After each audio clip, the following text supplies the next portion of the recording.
नमस्कार दोस्तों, आज के हमारे इस वीडियो में हम आपके लिए पितृपक्ष श्राद्ध में आने वाली इंदिरा एकादशी की व्रत कथा लेकर आए हैं। एक समय भगवान श्री कृष्ण से युधिष्ठिर महाराज पूछते हैं कि हे मधुसूदन, आश्विन मास के कृष्ण पक्ष में कौन सी एकादशी आती है तथा इसका महत्व क्या है, मुझे विस्तार से बताइए। तब भगवान श्री कृष्ण कहने लगे कि हे महाराज युधिष्ठिर, आश्विन मास की कृष्ण पक्ष में आने वाली एकादशी का नाम इंदिरा एकादशी है और इस व्रत का पालन करने से मनुष्य अपने पाप कर्मों को नष्ट कर देता है। इसके साथ ही अपने नरक भोग रहे पूर्वजों को पाप मुक्त करके उनका भी उद्धार कर देता है। इस व्रत का पालन करने वाले व्यक्ति को अश्वमेध यज्ञ के समान ही फल प्राप्त होता है। युधिष्ठिर, इंदिरा एकादशी के व्रत का महत्व सुनाते हुए भगवान श्री कृष्ण ने महाराज युधिष्ठिर को कथा कहना प्रारंभ किया। सतयुग के समय में महिष्मती नगरी में इंद्रसेन नाम का अत्यंत पराक्रमी और यशस्वी राजा राज्य करता था। राजा इंद्रसेन ने अपने समस्त शत्रुओं का संहार कर दिया था। वो भगवान श्री हरि विष्णु के परम भक्त थे। अपना हर कार्य भगवान श्री हरि के नाम के उच्चारण से प्रारंभ करते थे।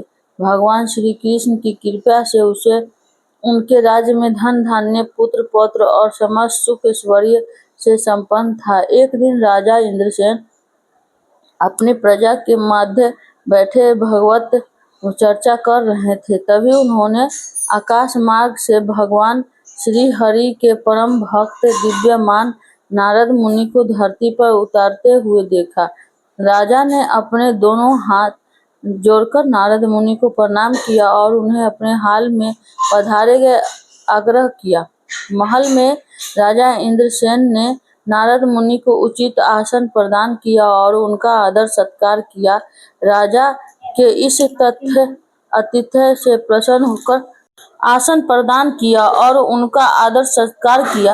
राजा के इस आतिथ्य से प्रसन्न होकर नारद मुनि ने राजा इंद्रसेन से 3 प्रश्न किए। नारायण नारायण, हे राजन, क्या आपके राज्य के 7 अंग कुशल हैं? क्या आप अपनी प्रजा के विषय में विचार करते हैं? क्या आप भगवान श्री हरि की सेवा से प्रति अधिकाधिक समर्पित हैं?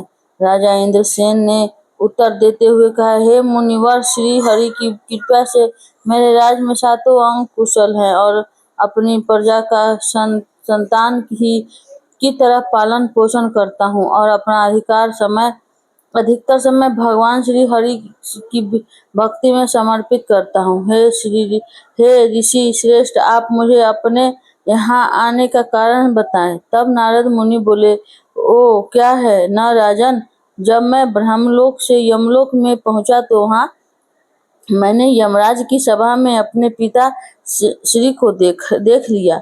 उन्हें वहां देखकर मुझे अत्यंत ही आश्चर्य हुआ। जब मैंने उनकी यमलोक में उपस्थिति का कारण पूछा तो उनसे पूछा तब मुझे ज्ञात हुआ कि वह अत्यंत ही धार्मिक राजा थे, परंतु उन्होंने एकादशी व्रत का पालन समय से पहले ही कर दिया था, इसलिए वह यमलोक की यात्रा भुगत रहे हैं। उन्होंने अपने लिए एक संदेश भेजा है। हे पुत्र, तुम नियम पूर्वक आने वाली इंदिरा एकादशी का पालन अवश्य करना, जिससे कि मैं अपना पूर्व जन्म के पापों से मुक्ति होकर स्वर्ग लोक जा सकूं। नारद मुनि आगे बोले ही, हे राजन, मैं तो यहाँ आप तक अपने पिता श्री का संदेशा पहुँचाने आया हूँ, जिससे आप एकादश पुत्र बनकर आने वाली इंदिरा एकादशी का व्रत नियम पूर्वक करें और अपने पिता श्री को यमलोक से मुक्ति दिला सके। नारद मुनि की बात सुन राजा इंद्रसेन जिज्ञासा पूर्वक अपने पूछने लगे, मुनिवर, इस एकादशी व्रत का उसका पालन कैसे करूं? कृपया करके आप मुझे उसका ज्ञान प्रदान करें। तब नारद मुनि बोले, आश्विन मास के किस पक्ष में आने वाली यह इंदिरा एकादशी दशमी के दिन भगवान विष्णु की श्रद्धा पूर्वक पूजा अर्चना करे, अपने पूर्वजों को यज्ञ आहुति अर्पित करे, दशमी के दिन 1 बार से अधिक अन्न ग्रहण न करे और भूमि पर शयन करे। एकादशी के दिन ब्राह्मण मुहूर्त में उठकर भगवान के सामने एकादशी व्रत का संकल्प करें। अपहरण में भगवान श्री हरि के विग्रह शालिग्राम जी की पूजा करें, भगवान को भोग लगाएं और अपने पूर्वजों को भोग अर्पित करें। फिर उस भोग को सूंघ कर उसे गाय को अर्पित करें। इसके पश्चात या रात्रि में श्री हरि के भजन कीर्तन करें।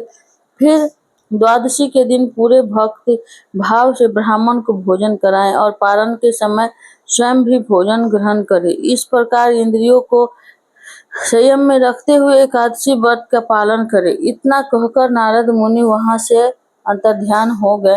राजा इंद्रसेन ने नारद मुनि से बताए के अनुसार इंदिरा एकादशी का व्रत का पालन किया। तब आकाश से पुष्प बरसने लगे और राजा ने स्वयं आकाश मार्ग से अपने पिता को स्वर्ग की ओर प्रस्थान करते हुए देखा। कथा समाप्त करते हुए भगवान श्री कृष्ण बोले, हे युधिष्ठिर, इस प्रकार इंदिरा एकादशी के व्रत का पालन कर राजा इंद्रसेन ने स्वयं भी वैकुंठ लोक को प्राप्त किया था। जय श्री कृष्ण। राधे राधे। नमस्कार फ्रेंड, अगर आप लोग को वीडियो जरूर पसंद आई होगी तो आप लोग प्लीज चैनल को लाइक, सब्सक्राइब, शेयर जरूर कीजिएगा। नमस्ते।